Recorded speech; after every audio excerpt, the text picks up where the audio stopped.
and welcome to the next of our continuing series of videos explaining the intricacies of the progressive tax.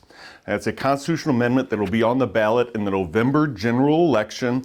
All Illinoisans will have the opportunity to go ahead and weigh in. The Illinois Chamber believes it's very, very bad tax policy because it's bad for the Illinois economy, really shutting down economic opportunity going forward. And we've got enough challenges as it is without a progressive tax. So let's go ahead and do a quick review from our last video. Again, remember that there's an unfunded burden of $15.3 billion that the state wants to spend or needs to spend that doesn't have the money for currently.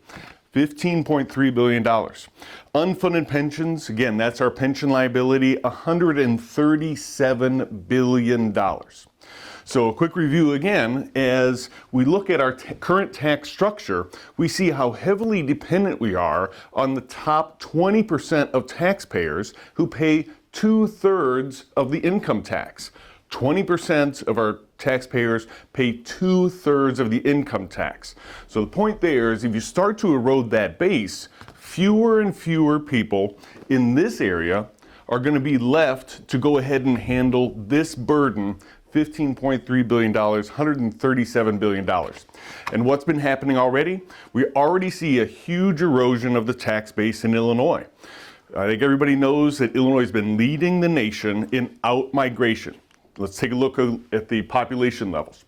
Illinois population 2014, we lost 9,300 people. Out of 12.8 million, not a huge deal. But when you start to see the acceleration to 24,000, 37, 40, 45, 51,000 losses of population just in 2019, this trend is accelerating in exactly the wrong direction. How much money did they take with them along with their families? $12.4 billion in just the last 2 years alone. So when you think about the destruction of the tax base, and then you think about this burden which cannot go away, fewer and fewer people in the lower 80% of the tax-paying public are going to be shouldering this burden as the top 20 continue to move away and take their families and their resources and their tax base with them. So degradation of the tax base is a huge, huge issue when it comes to considering the progressive tax, and a really big reason the Illinois Chamber and thousands of Illinoisans are opposed to this proposal. Thanks.